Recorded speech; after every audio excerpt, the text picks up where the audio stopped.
Hey everybody, it's GoblinX, and welcome to the Duskmourn House of Horror Arena Direct Event. If you've never heard of an Arena Direct before, this is your opportunity to win physical boxes of magic cards shipped directly to your door. This time around for Duskmourn, we have the opportunity to win not one, but two play booster boxes of Duskmourn House of Horror. This is a super competitive high-stakes event with an entry fee of 5,000 gems. That's around $25 worth of gems. If you buy the best dollar to gem ratio, it costs even more if you buy some of the cheaper gem bundles because they charge you a little more per gem in those smaller bundles. So it's quite a high entry fee. It's also quite a high variance event where we're playing best of one sealed and we have to win 6 rounds before only 2 match losses. That means that we're going to have to open a great sealed pool, build a great deck, and hopefully play pretty well to try to string together 6 wins with only 1 loss of breathing room along the way.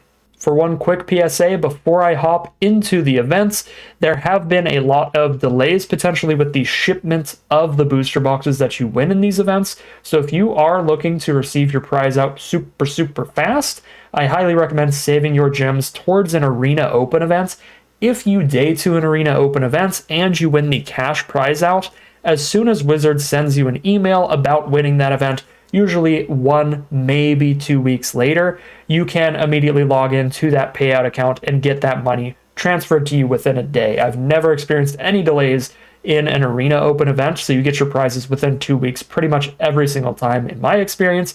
But these Arena Direct events, because they're shipping physical products to you and to a lot of other people, there have been shipment delays in the past. They had to cancel these events after the Modern Horizons 3 Arena Direct for a while to work on those potential shipment delays, and then recently with the Magic Foundation's Arena Direct, there have been some of those delays showing up again. So if you're looking to get your prize out super quick, I highly recommend playing an Arena Open where the prize out is completely digitally. It can just be wire transferred to you quickly. It's just a transfer of money in the bank, so that's just easier. There's no shipment delays and stuff like that. For this event, do expect it could take anywhere from 1 to 3 months to receive your boxes. If you are unlucky, you'll get that potential 3-month delay there. Most of the time, though, it's about a month. Anyways, with that massive spiel out of the way, let's finally just hop into this event, bust open our packs, and see what we get to play with today.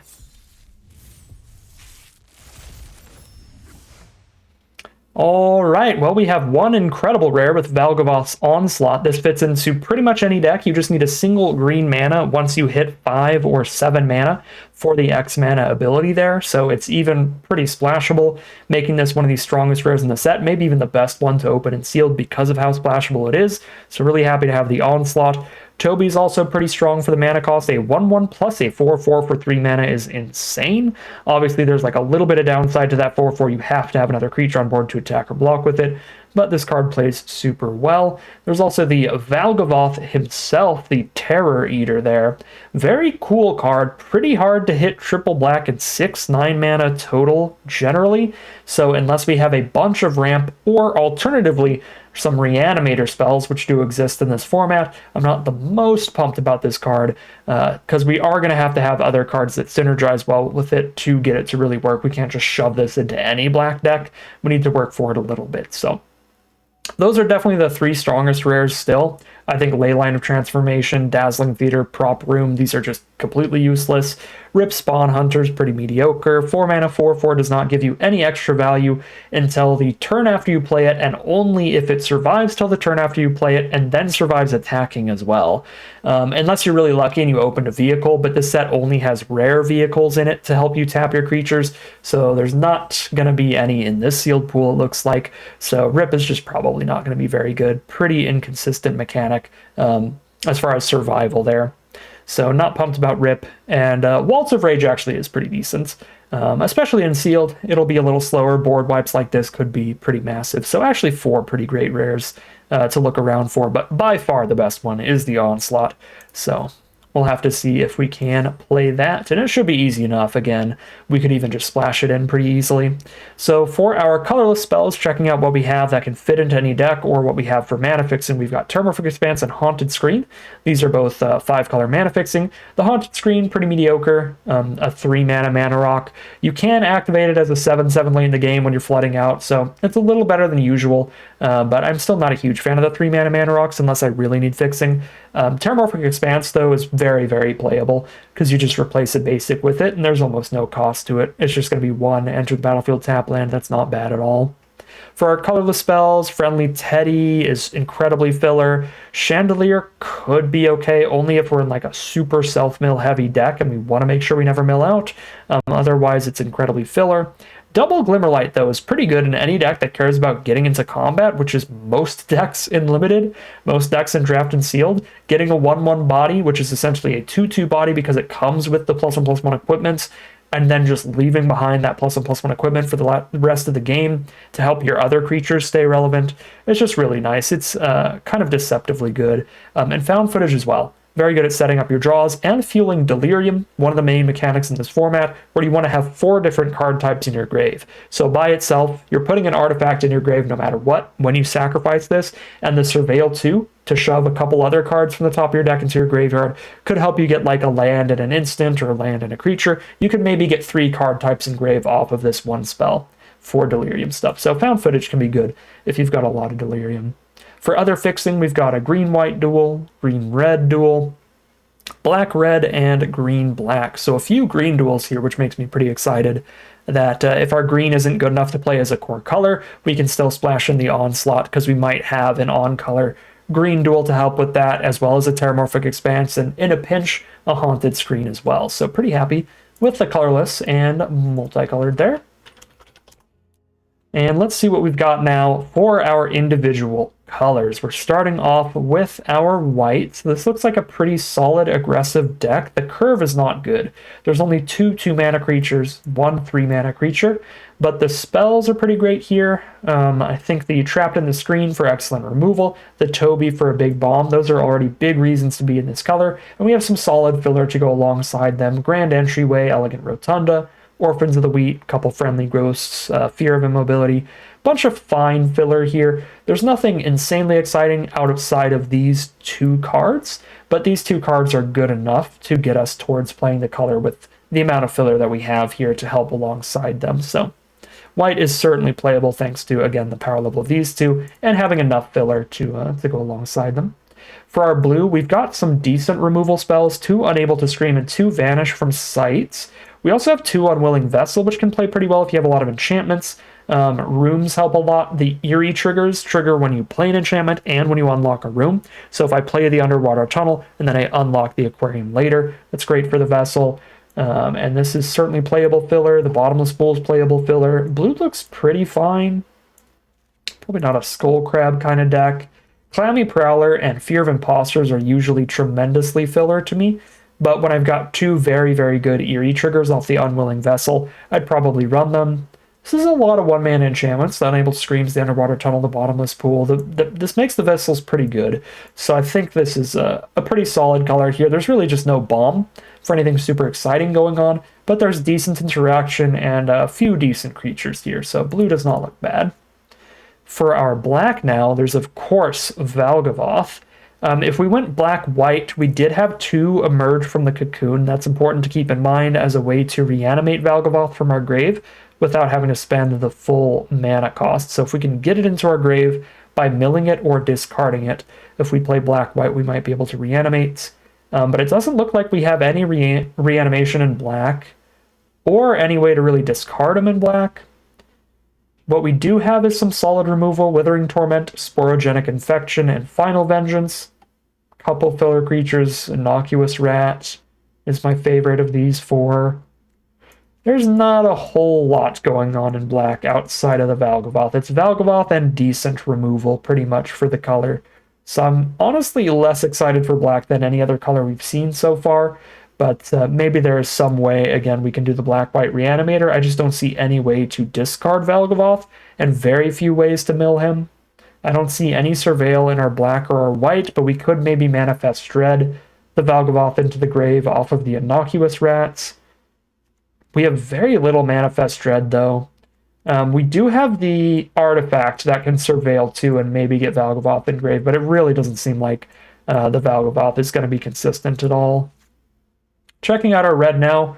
Wow, we have one non-creature spell here, so if we need a secondary color with a bunch of creatures in it, that is what red can do for us. So because our white looks like good aggro but didn't have the creatures for it, red-white aggro could be a thing.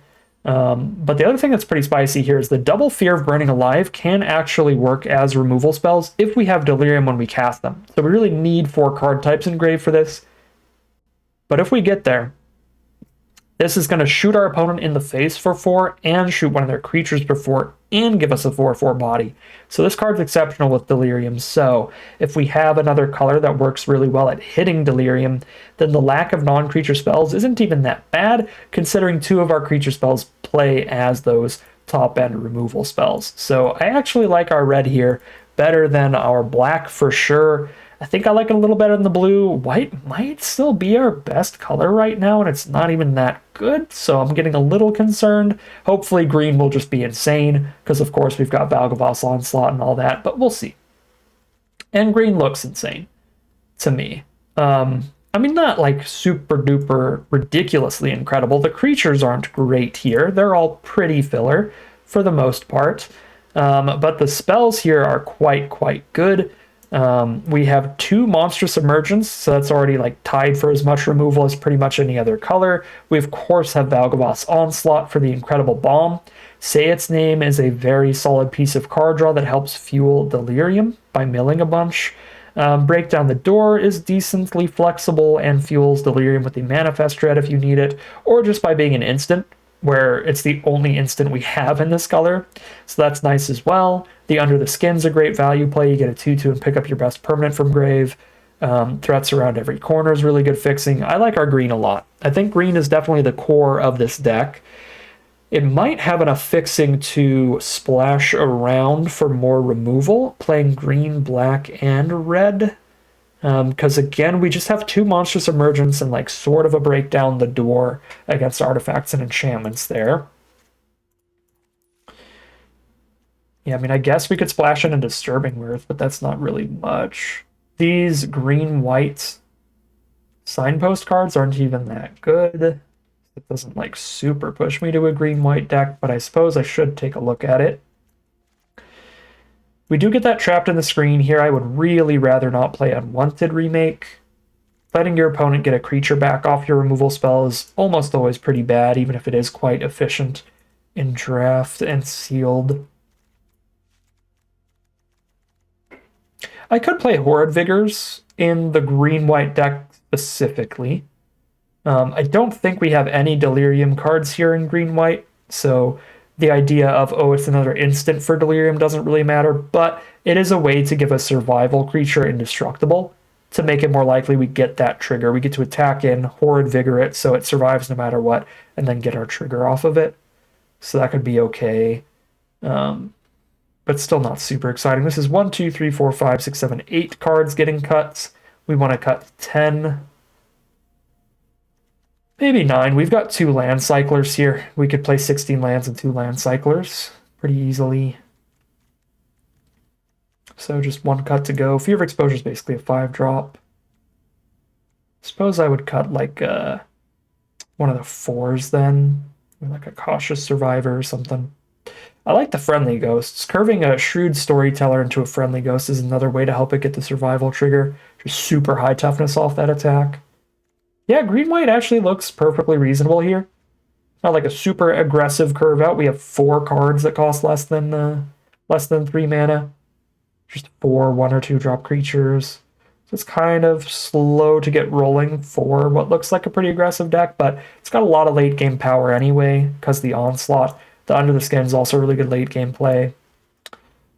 Just some beef at the top end of the curve too. Green-white actually looks perfectly fine. I'm glad I took a look at that, because that might be just better than some kind of splashy, inconsistent deck like I might want to do here. Yeah, so if I splash black, I'm just going to splash all the removal. It looks like. I don't think I'm splashing Valgavoth. That would be cute. I like the idea of green-red because those Fear Burning the Lives are really exciting. And I think green's pretty decent at getting towards Delirium with all these cards.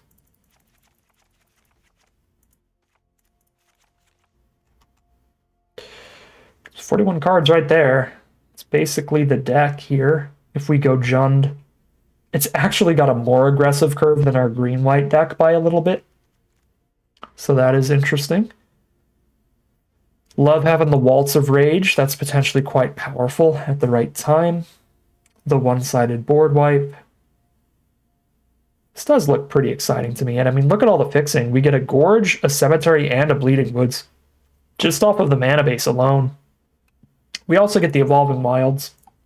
Our green-white had no fixing, but we weren't trying to splash there. Oh, it did. It did have one Cornfield. So we could have Cornfield, Strangled Cemetery if we go green-white, splash a tiny bit of black. Just for that removal, if we still wanted to do that. I'm really, really drawn to double Fear Burning Alive Waltz of Rage. That just feels like fantastic top end. So I'm going to go Jund here. I think that it's a little better to focus more on the stronger top end kind of color in Sealed. So I'm going to go for that. Again, green-white seemed pretty solid as well. Probably another one of the best decks we can build out of this pool. Oh, I forgot the double Glimmerlight. Okay, double Glimmerlight increases our 2-drops.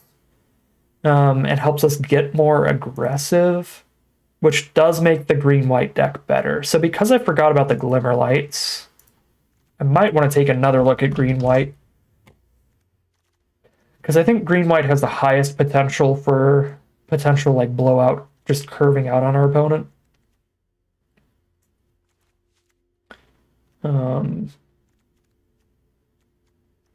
Let's see. This does look really solid though. I guess splashing around for the removal, I get enough of it, I cut the break down the door maybe.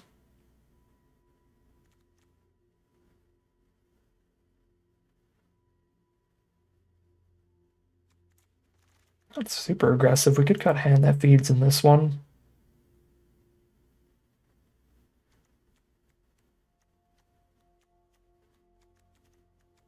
Yeah, these feel like the potential cuts here. Not in love with the long necks, but they're pretty good at Delirium. And again, the Fear of Burning Alive really need Delirium. These are 4 cuts. That makes sense to me. I don't think this deck wants to cut a land. With, you know, the best gigantic X-Mana spell in the format. And a bunch of 6s that are also quite good. Yeah, this looks like a very reasonable Jund, slower, grindier deck here.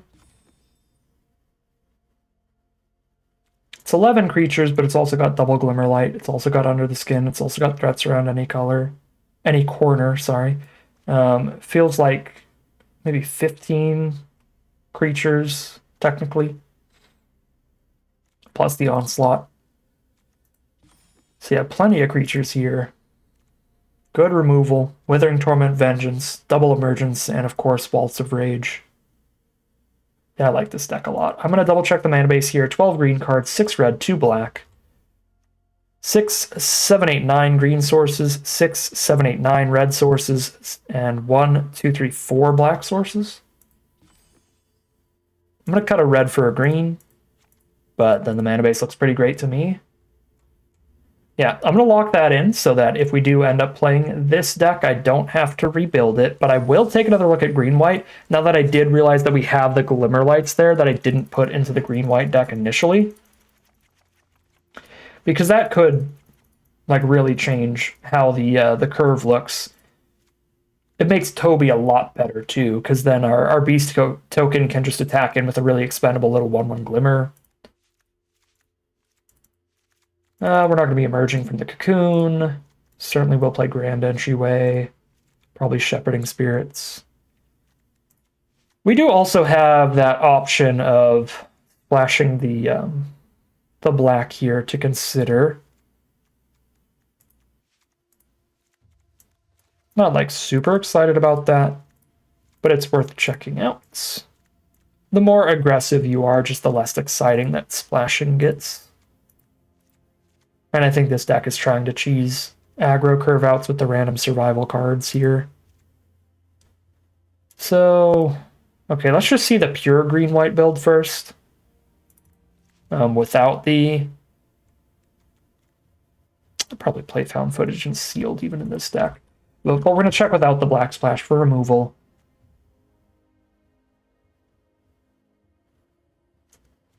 Let's say or Glimmer in the Oracle text so that the Glimmer producers go up into the creature count.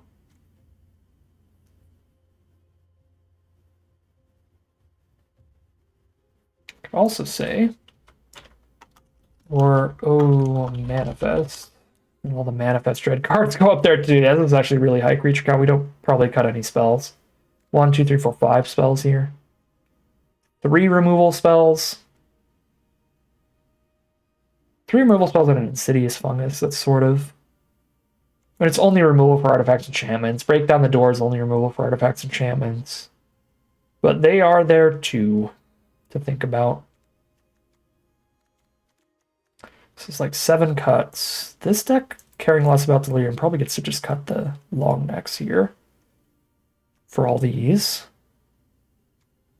Got the Cautious Survivor, maybe try to get Savior the small value. Doesn't seem insanely consistent. But I have the Friendly Ghost. We have Horrid Vigors we could try to play as well. We have 2 lands right now. This is 25 non-lands. Probably want to cut 1 more non-land card. Again, then we're playing 16 lands plus 2 land cyclers, which is nice. I honestly wouldn't mind cutting Savior this small. I just feel like it's inconsistent enough, even though it does do really well when it gets a survival trigger. And, you know, this has like kind of double inconsistency in our deck. First of all, any survival card's a little inconsistent to just try to get the survival trigger in the first place, but also we don't have a super high count of creatures with mana value 3 or less, because a lot of our creatures are instants, sorceries, artifacts, enchantments. It can't pick up any of those cards from our graveyard. So it only has 1, 2, 3, 4, 5 cards in the whole deck that it might be able to pick up. So yeah, Savior the Small just looks genuinely bad in here. So this is probably what the pure green-white deck looks like. If we want to splash in the black, we've got 1 dual land to help do that, as well as the threats around every corner. So it's not a particularly difficult splash. We can play a single swamp, and I'll already have 4 black sources, right? Tormorphic Expanse, Swamp, the green-black dual, and threats around every corner. So 4 black sources for just like the 1 Withering Torment, just 1 like really good black removal spell. So I feel like that would probably be worth it, even if we're pretty aggressive, like we look to be here. So I suppose I would probably maybe drop a 4-drop like a Friendly Ghost. The Fear of Exposure has some potential survival synergy with these two.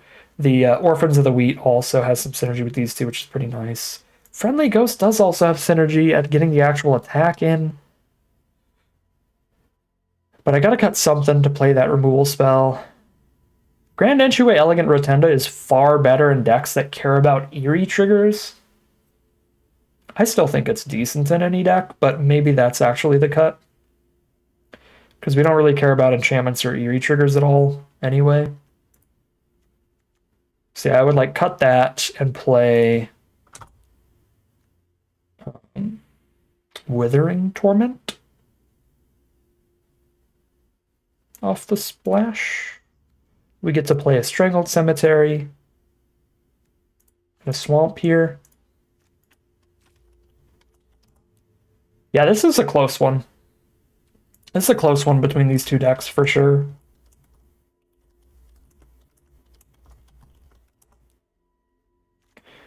But I think I'm still just gonna lean on that Jund here. I feel like Jund gives us slightly higher power. This is a really close one between this and the Jund. So with the Jund, basically it's Toby, it's Toby and Rip versus Waltz of Rage and 2 Fear of Burning Alive. I think the green-white synergy stuff and the green-red delirium synergy stuff is pretty equally comparable in power level. So the rest of the deck's about the same. It's really, is it better to have access to a Toby and a Rip, or have access to 2 Fear of Burning Alive and a Waltz of Rage?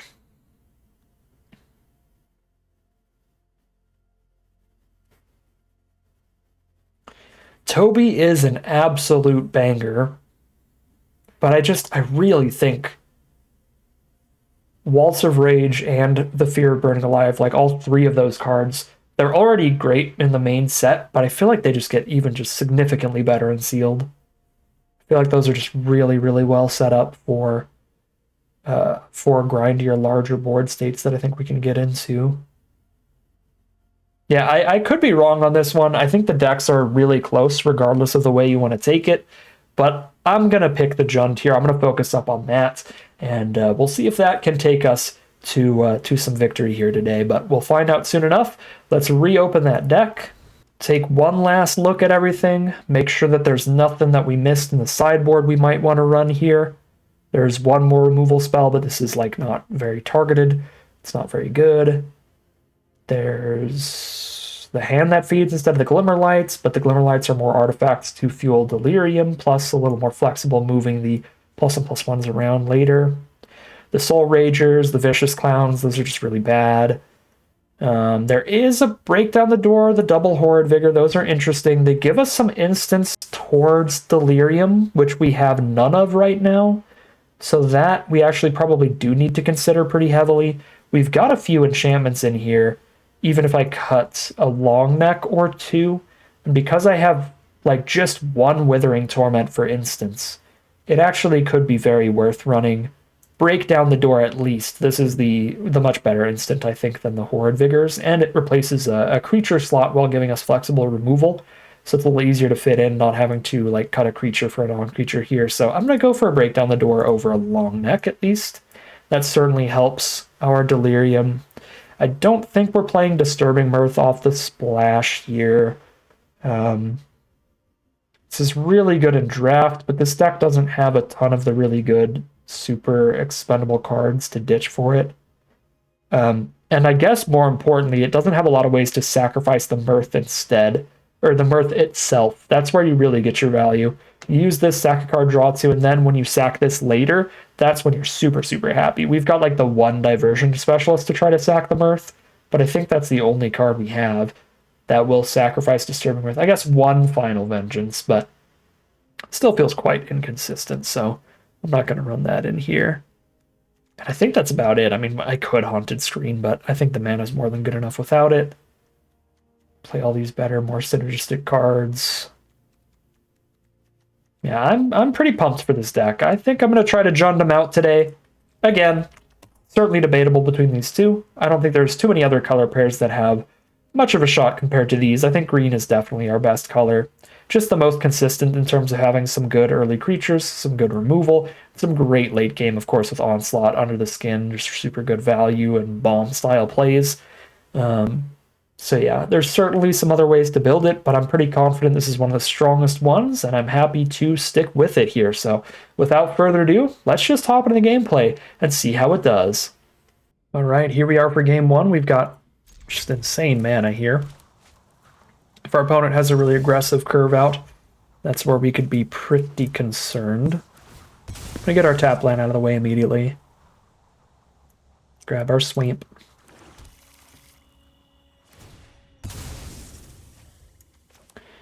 We get to Glimmerlight next turn. Playing against Azorius, blue-white. Blue-white's one of the strongest archetypes in this format in draft, because you can draft a really good Eerie deck, where you have a bunch of cards triggering off of playing your enchantments and unlocking your rooms. So if they got some of those good Signpost uncommons, that could be pretty threatening. Sidious Fungus is a good draw, so I could, next turn I could just like cast and immediately sack the Fungus if they play a really good artifact or enchantment that I want to blow up. I suppose I could trade Fungus into the Slimy Aquarium, keep them from getting a 3/3 here. That honestly would not be the worst play. Trade my 1/2 into a 3/3 before they can activate that. Yeah, I mean, they might play a better artifact or enchantment, but if I wait till their turn and they respond by activating this, I believe they get the trigger even if I blow it up in response. I think so. I could be wrong on that. I'll have to look that up during their turn here. If you blow up a room in response to unlocking, does it still get the unlock trigger? If you destroy a room in Magic in response...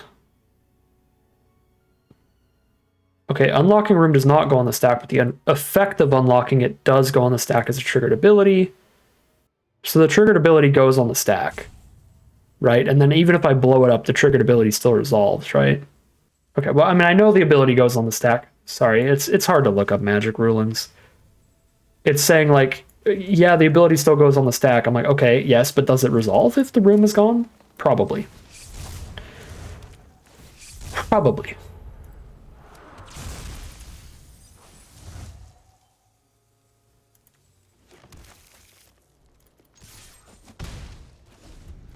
Anyways, they played a questionably better enchantment, but blowing this up is not the greatest because it keeps going back to their hand, so I still don't feel bad about the fungus play there.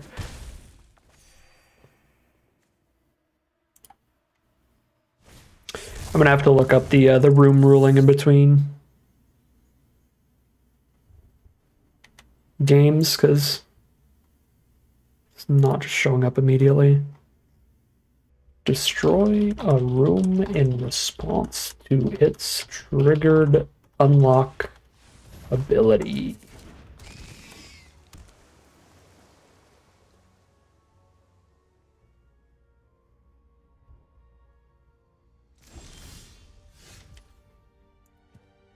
Sorry, I'm going to focus up on this game. Sorry. I'm going to actually genuinely stop this time. Okay, they got a Fear of Isolation.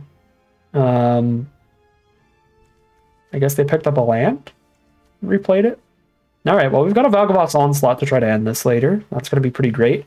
I'd like to hold off on that till the maximum amount of mana, probably. So let's go Long Neck. This trades into the Fear of Isolation and gives us a little bit of life. Actually, probably better to equip with Glimmer Light, which means I'm not going to have the mana to sack the Found Footage here anyway. So, let's go tap land Found Footage. I could alternatively play the untapped land, like attack with a 3/3 and then move Glimmerlight over to Long Neck. But this looks pretty fine to me.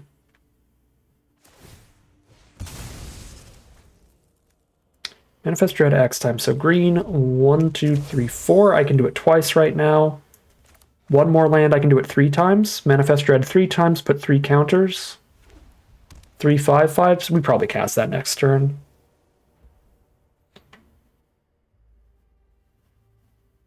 We're under some pressure from these flyers, and 3 5/5s off one card is going to be a big deal, regardless. Uh-oh. Yeah, we're under a lot of pressure. And I have nothing else to cast, so if they've got the counterspell, they got it. It's late enough in the game, they can hold it up pretty much forever.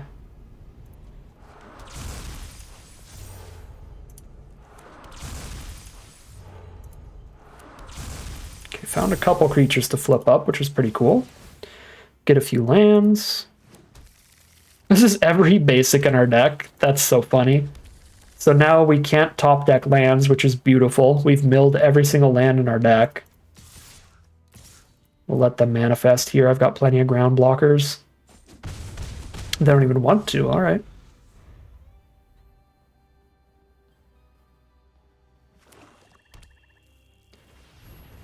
So I've got a menace creature. That's pretty important to remember. Withering Torment, if they like bounce that, that's good for us. Otherwise, doesn't really. Oh, Ghostly Dancers. That card is completely insane. They get a 3/1 flyer off of each Eerie trigger. Valgavoth's Onslaught is insane, but Ghostly Dancers is equally so, and we're dead in one more swing. Because they could hit us for 4 in the sky, put us to 10, and then hit us for 3, 4, 5, 6, 7, 8, 9. Okay, I guess they're 1 damage off. Or they were 1 damage off. Surveil 2, draw a card. Final Vengeance is perfect. Perfect. I can sack the threats around every corner, because we already got every basic out of our deck, to blow up the Ghostly Dancers.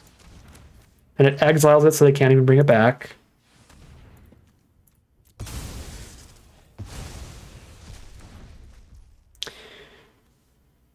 Got a survival trigger. I've got a menace threat. Can make something unblockable. So we make the menace right now because it also buffs it up. This survival trigger doesn't matter. I have 0 lands left in my deck, so we just don't even flip that up. Could flip up the Playmate to send something in unblockably, but we're even in a spot I need to do that. They only have 1 creature attacking me on the ground. But attacking with the 2/2, they could eat that for free. Chump, chump, take 8. I don't think I want to let them eat a thing for free. We'll do this. I should have moved my Glimmerlight. Kind of forgot about that. Sure. Kill both those. Get the chump kill.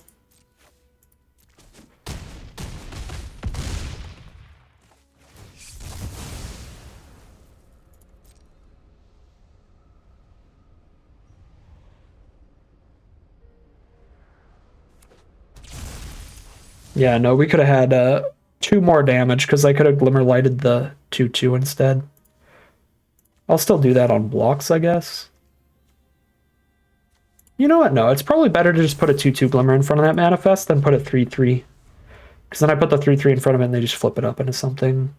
This way, even if they flip it up into something, I'm only losing a Glimmer token. If they don't, if this isn't a creature face down, then technically, yeah, holding that is better. But I don't want to take that risk here.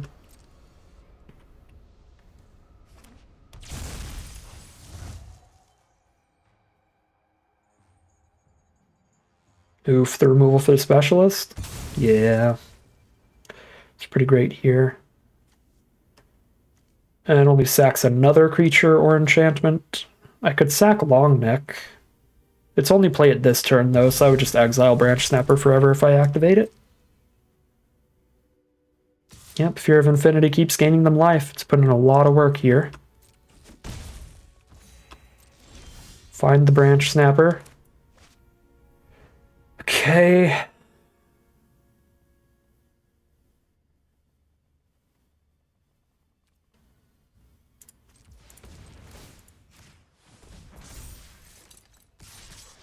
Go team, go.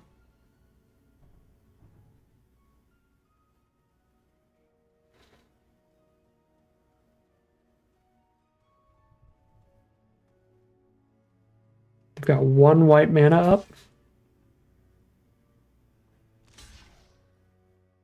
Double block that one, sure. Kill the 3/3. Oh, it was a Shroud Stomper, jeez.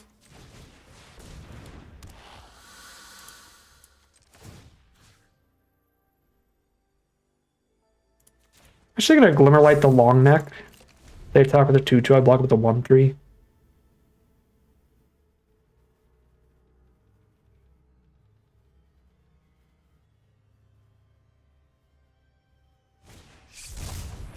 Nerving Grasp is a really good one. Yet another chump block and slow us down a turn. Fear of Infinity just soloing us right now.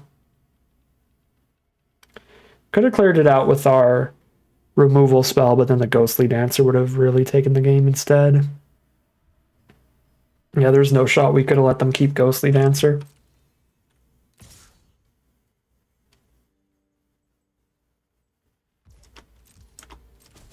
Down to 8. They're back to 11.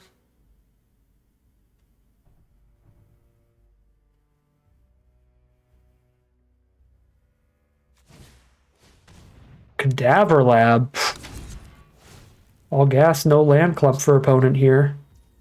Pick up the Shroud Stomper to cast it. Now they do need to draw land, though. They need land 7. 1, 2, 3, 4, 5, 6. So now lands are good draws for them. Fear of Burning Alive's a really good draw for us. 1, 2, 3, 4, 5. I can cast Branch Snapper if I don't re-equip Glimmerlight anywhere, so I guess we're doing that. I think I'm killing the blocker here. Could kill Fear of Infinity, but then they could just unlock Defiled Crypt, pick it up and play it. Okay, so they block the 5/5, take 2.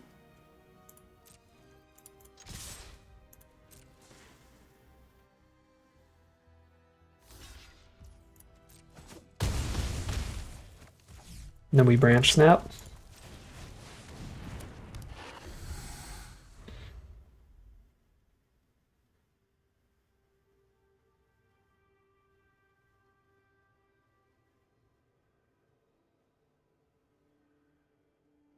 Pretty much any draw in their deck should be fine for them here. But I don't know if they'll be enough to survive. Because, you know, any basic land and they just play Shroud Stomper. I guess if they have an Evolving Wilds, that's a pretty bad draw. But any spell, they just cast it. Because there's also like the chance they have 2 Shroud Stompers in the deck and they draw another 7 mana spell. That would be pretty devastating. Yeah, I mean, if they just have land Shroud Stomper, they're probably dead, right? They block Branch Snapper. Okay, Final Vengeance, and they're dead on board. Cool. Ooh. Pretty sloppy game on our end, for sure. There were some loose lines all around. I think mostly Glimmerlight stuff. Remembering to move that thing around pre and post combat, especially when you have enough mana to do it, is pretty important. But the other thing is just kind of forgetting if I blow up a room in response to them unlocking it, if it stops the ability or not. That's a really important thing to know. So I'm going to go ahead and look that up here in between games. Okay, we are on to game 2, and I don't know why I forgot that. Any ability that triggers when you unlock a room, that's just when the ability triggers. It doesn't really care at all if the room sticks around. It's just, this is when the ability goes on the stack. So, doesn't matter what happens to the room after the ability's on the stack.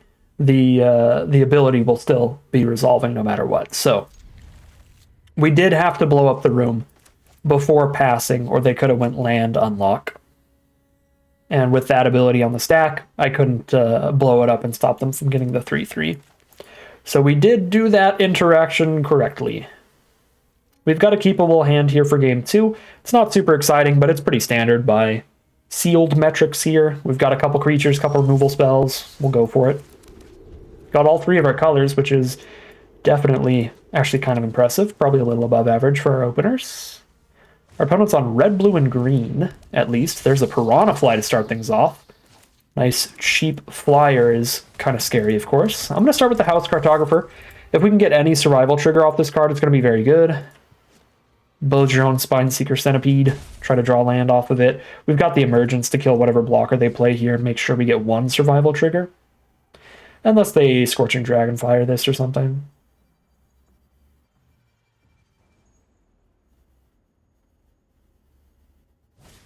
Fear of Isolation. Pick up a land. I love it when my opponent does that.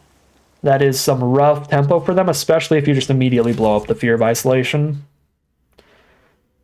They have chosen to basically skip a turn there. They're going to be a land behind for the rest of this game. I would highly recommend trying your absolute best to not have to do that.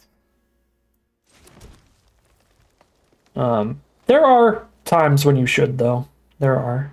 I think I'm gonna Emergence. I think the break down the door is actually slightly more flexible here. Reveal the Diversion Specialist. They know it's coming, but that's not going to change my play next turn anyway. I'm just going to play it. I think they should have played my land post combat, because then this isn't revealed. There's the Terramorphic Expanse for a tap land here on turn 4 for them.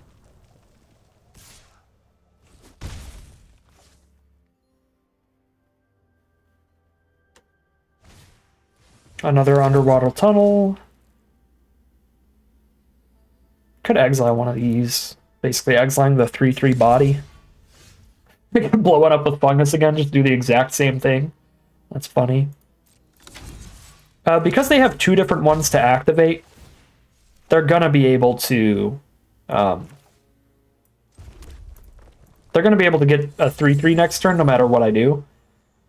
So I think I just tap out for this, right?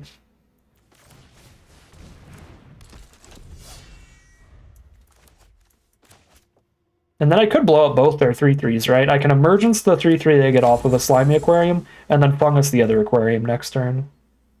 Get another Cartographer card.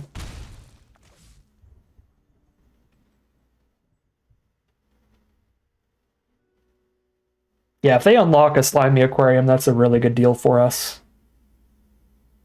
It's we're pretty happy with that. That is not the play. It's another Fear of Isolation, picking up another land. Late enough now that it's pretty fair. We've got the 4 lands on board. Plus Beastie Beatdown. Ooh, scary. Well, glad I have ways to exile creatures. Okay, so next turn they're going to go land 3/3. So for now, we are 100% destroying Fear of Isolation, which I can do with Fungus, Break Down the Door, or Branch Snapper.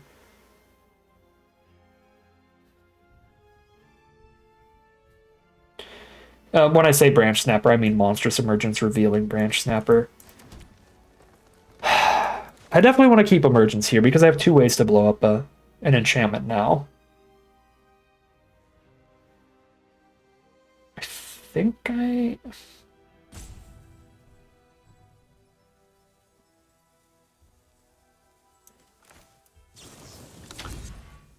think I break down the door and I get a fungus on the board I can start attacking with if I kill the 1/3/3 they make next turn.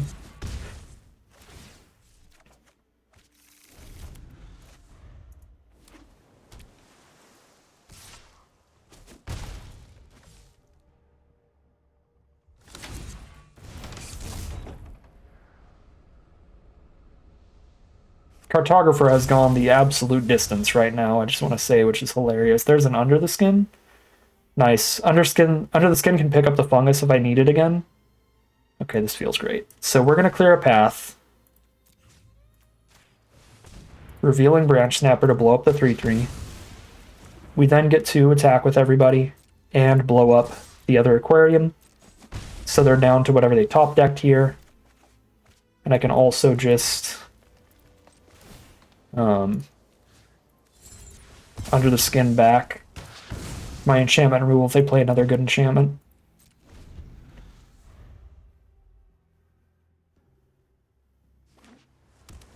There's a land. Take 2 down to 10. Piranha Fly going the distance, but so is House Cartographer. Shattered Yard. Okay. I'm gonna Under the Skin that, where they have a 4 damage removal spell on the board.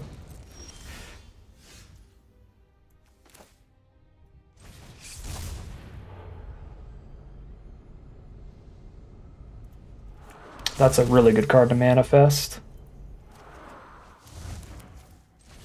Now I have a 3 mana 5/4 Trampler ready.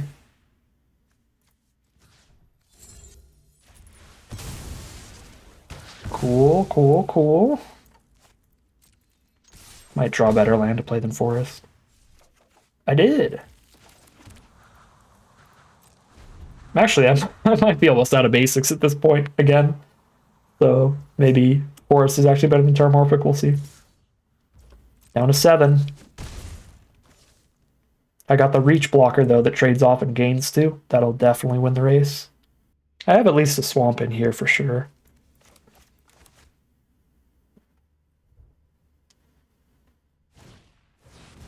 Oh, they had 2 Glassworks in a row? It's pretty nice, the double Glasswork sealed pool. They're going bold here, they're just going straight damage to face with it. Let's get another red source for Fearburning Lives and stuff. I've got the 1 black source I need. Okay. Can hit for 7 here, and then hopefully Long Neck up is going to help me live just 1 more turn. 1 more turn's all I need. get the kill. They're at 2 life, dead to basically anything. So this way, even if they can blow up the Grasping Long Neck, it's going to gain me 2 life and keep me out of reach of lethal here. So there is the concession from our opponent. We get to start things off 2-0. Here we are on the play for game 3. We need to hit another red source by the late game, but our early game is pretty solid. Fungus and Fear of Exposure. Well, Fear of Exposure might end up being a little later because the Fungus might be dead by the time we try to play this turn 4. If we draw any other 2-drop, we might be able to turn 3 Fear of Exposure, which is always incredible. Hey, we love to see that. That is the second red source just in time for Fear being hunted next turn. Brood Spinner is the start from our opponent. We'll just trade that into Fear being hunted. Load up the grave for Fear of burning alive. Make sure they don't get a million 1/1 flying insects off this in the late game. Another mountain. Alright, well, it's fine. Go. This is part of what's so good about Brood Spinner, though, is that, like, even if it trades off immediately, like, it was a 2-drop, it got your Surveil trigger. It's a very good card. Okay.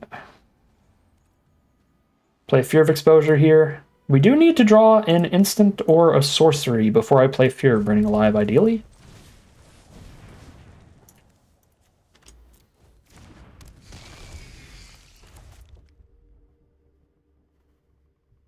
But Fear of Burning Alive is a turn 6 play. We still have turn 5 to try to draw one of those card types. Or maybe a Manifest Dread or Surveil kind of card would help. Our opponent's on 3 different basic land sets. Why have you done this? Okay. So technically a sorcery. If I cast it this turn, I know I can Delirium Fear of Burning Alive next turn, but I would then have to Final Vengeance a 2/1. Which I just don't think is a thing. They could turn Inside Out here. That'd be a little rough. Yeah, I guess Final Vengeance plays around turn Inside Out. That's about it. If they do turn Inside Out, I guess I can Vengeance the 2/2 they get out of it. And then I have Fear of Burning Alive ready next turn. This is basically any other trick, it's fine. Okay, yeah, that's pretty good. Draw a card, put a land from your hand on the battlefield taps. Yeah, that's not going to hit any tricks. Sure, we still trample over at least. They manifest. Watch this be something incredible. It probably won't be, but we'll see. Oh, you have to sack for this? Oh, shoot. Final Vengeance is worse than I remember. I think I'm remembering the one from Foundations or something. It's like sack something or pay an additional 4. We can't pay an additional 4 on this. That is actually pretty bad. Then don't think we Vengeance.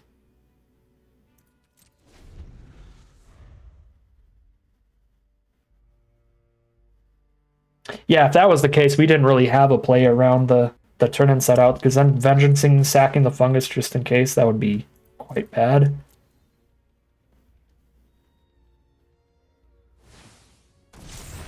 Screaming Nemesis. Alright, I can't gain life for the rest of the game. It's not an enchantment, is it? No. If I do any damage to that, it shoots me back in the face. We don't want to Fear Burning Alive it either.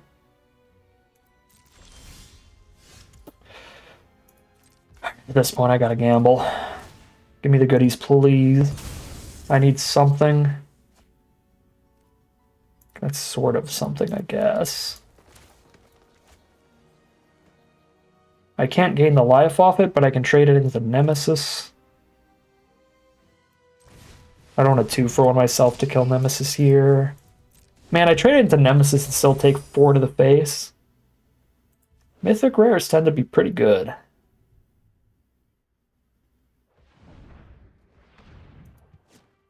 Oh, Nemesis only stops me from gaining life if its trigger shoots me. Okay. Its trigger would stop the long neck life gain, because the way that it works is it's active player, non-active player, right?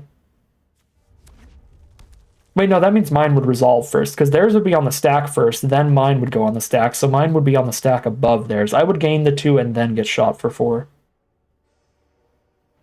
They Painter Studio'd into Branch Snapper. Yeah, they got a lot of cards over there. That's not good.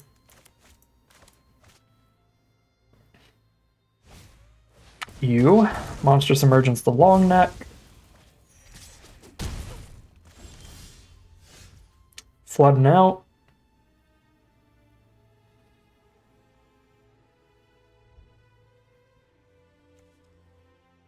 I'm so doomed no matter how I play this. If I fear Burning Alive without using it as removal, I have no removal. And the 4/4 is too small to beat a 7/6, and if I don't play it, I'm just sitting here dying, waiting for almost nothing.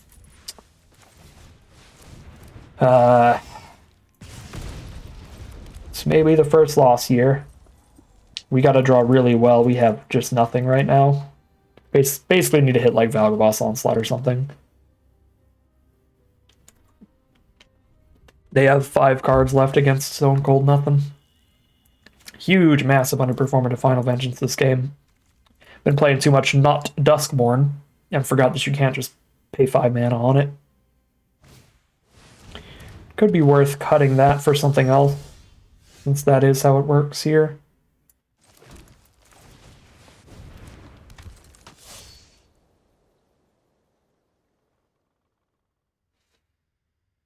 I'm surprised they didn't attack with Nemesis. Nemesis still trades up into Fear Burning Alive. It's a perfectly fine deal.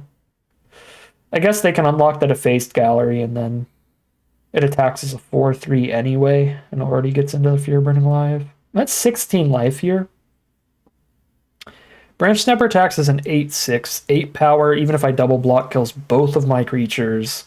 So I can trade a Final Vengeance and a creature into Branch Snapper, or I can trade both my creatures into Branch Snapper. And if I try to trade both my creatures into it, I could get blown out by any trick in the book, so... So here we are.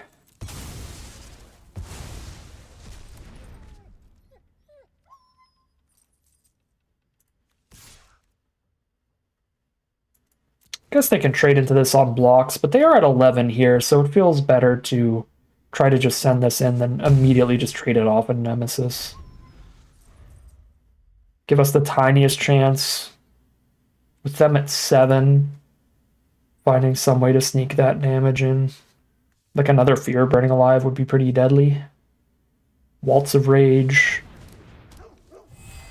Okay, Enduring Courage is horrifying. Any creature they play is +2/+0 haste, and because of the Defaced Gallery, +3/+0 potentially. Oh boy, double Brood Spinner pool, you say? Sketchy. We're going to need our 1 Valgaboss Onslaught to counteract the absolute spice coming at us here.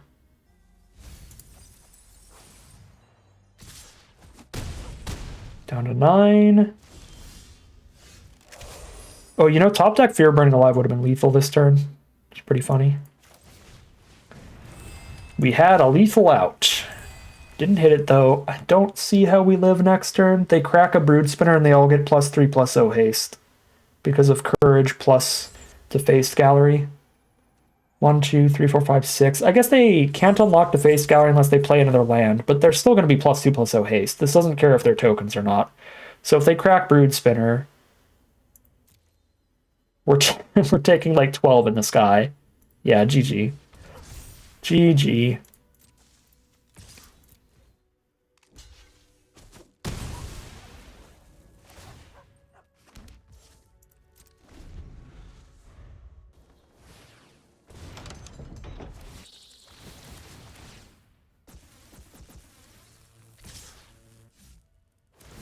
Two and 1, heading into game 4.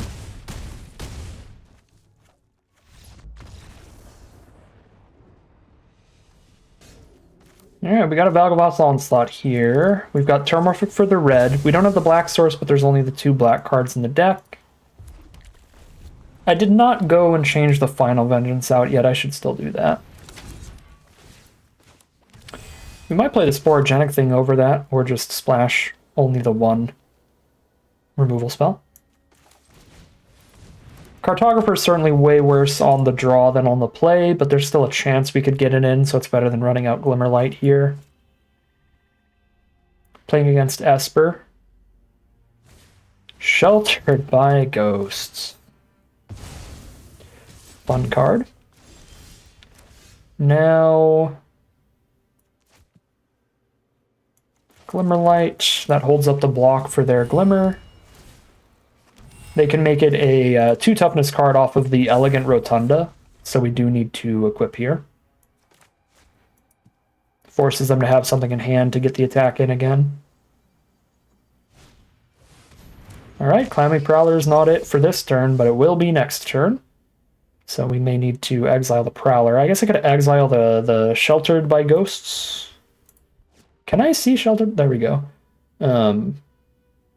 Sheltered by Ghosts does not have Ward 2. And I don't have the mana to target the Glimmer right now. Do I play around the counterspell and do it right now? Yeah, I don't think there's really going to be like a sneaky block that we come up with. I mean, there is if they have nothing in hand, which is possible. It feels so much safer to just do this right now.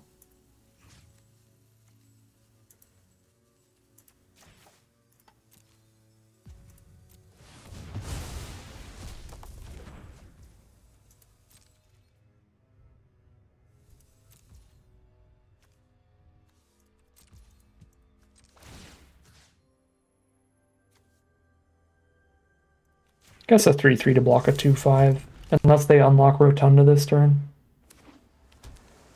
So if they want to cast like another creature here, I've got a 3/3 to block a 2/5. Fear Falling, another must-be-killed threat here. 4/4 flyer, can shut off a blocker each turn. Alright, they're going to sneak in their 1 point of damage. You got it. 17.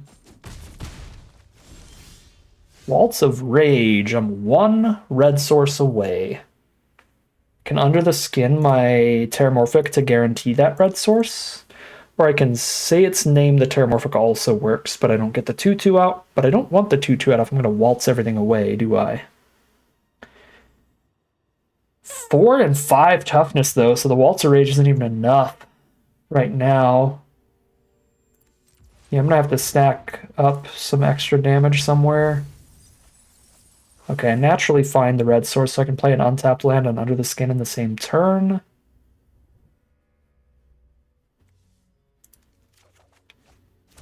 There's obviously some minor downside to this in that I am playing another creature out pre-board wipe, but I might need the additional creature out just in order to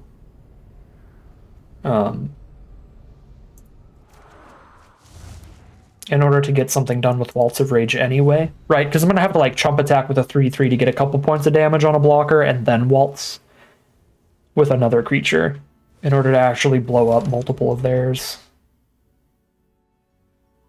And I don't really need to have anything on board post-waltz because I have an Onslaught post-waltz.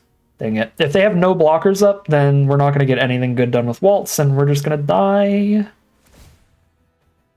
So I can only do 3 damage. They've got 5 and 6 toughness. I really need to be able to stack up a big block. Okay, I will chump here. Or stack up a big attack that gets some damage in, and then waltz. Okay, Withering Torment is actually pretty great. Cemetery is untapped now. I'm 1 mana away from the 3 X equals 3 Onslaught. So I believe we are holding up Torment here to blow up Fear of Falling. Getting a Cartographer trigger. It's not going to be a good blocker anyway. The 3/3 is not going to be a good blocker anyway because that's a 3/6. Yeah, we actually attack both. Torment of Fear of Falling. They could have the double blue and 1 counterspell here. That would suck. I don't think we can beat that. Because they either counter the Torment or they counter the Onslaught. We don't win either way. Yeah, I'm holding up Torment, hoping they tap out for something else. But they already have the 3 mana up for that counter spell, so we can't really play around it by casting Torment during our turn. So we might as well wait till theirs and see if I can get them spending mana on something else in our end step, which they didn't. Now let's find out if that double blue and 1 was being held up for the counterspell.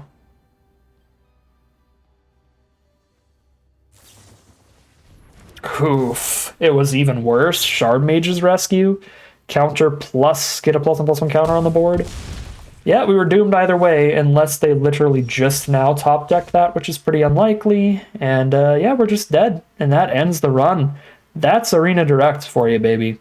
Start with a pretty good start and just get slammed in the next 2 games. The Waltz of Rage lined up super poorly on that one, and the game before we just flooded out really badly. That is all it takes to lose. Sure, I could onslaught for some creatures, but I cannot block the Fear of Falling. I'm just dead in the sky, 2 and 2, and that's it for our first run of the Duskmourn Arena Direct. That is a big part of what I was saying with how high variance this kind of event was. It is so easy to be on that razor's edge of feeling like, yeah, this is a great run, and then just it's gone so fast right out of your grasp. But that's best of 1 competitive sealed for you. It certainly happens. Terrible game for Waltz of Rage there. And a terrible game for Final Vengeance, the game before that. So there probably was a better build here. Obviously, it's been a while since I played a lot of Duskmourn, since the set was back in October, I believe.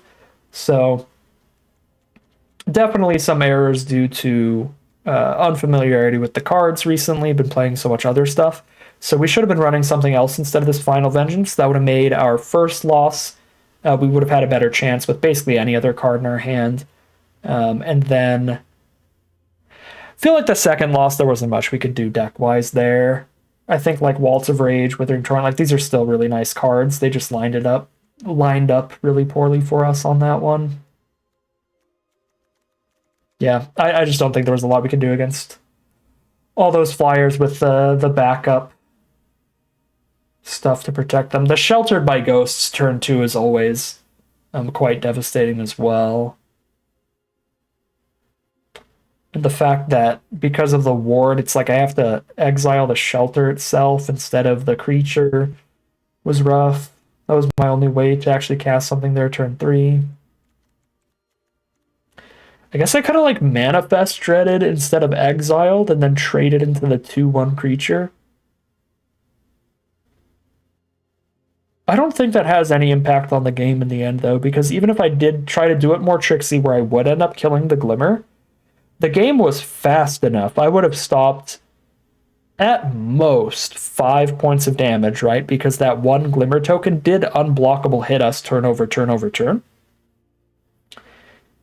But I think the game was fast enough. It didn't do more than like 5 damage, and we lost that game at like -5 life. They had a 6/6 flyer with us at 1.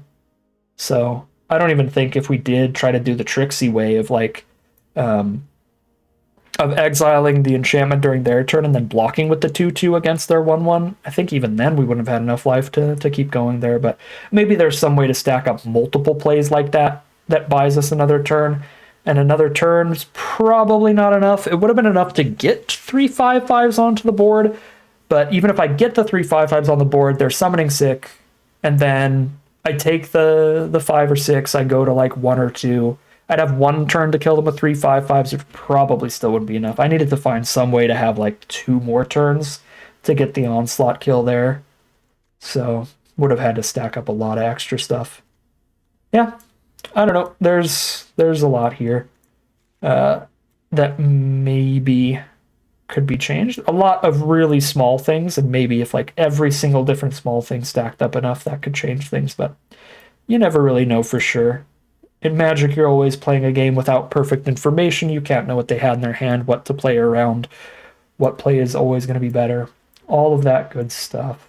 The other thing we could have done, of course, as always, is play a different deck. That's where things get insanely nebulous. You never know if we're playing the green-white deck, what we're going to draw, what time there. Is it going to play any better? On average, it probably would have been a little better in that last matchup for sure. Actually had a couple flyers in there. But as for our first loss, I don't know, depends on the draws there. We could still get flooded with green-white. So, I don't know. Fine start to the event in terms of win rate. 50-50 in a hyper-competitive event is fine, but of course, you need to do a lot better than this in these super high-risk, high-entry fee, high-variance events. We get nothing back unless we win twice as many games as we lose, and even then, we don't even get anywhere near paying for the cost of the event. So again, that's just the Arena Direct competitive magic for you. You got to be on a real solid win streak to get anything back, and we certainly were not today. But that is going to end today's video. As always, I'd like to thank my patrons and YouTube members for their support, as well as you for watching the video. If you enjoyed it and you're interested in seeing some more, you can always like, comment, and subscribe to tell the YouTube algorithm to send you some more in the recommended feed. If you'd like to catch me live, you can check out the Twitch channel in the link in the description below. And if you'd like to support the channel directly, you can check out the Patreon link in the description below. But other than that, as always, thank you very much for watching, and I'll see you again soon for some more Magic Arena.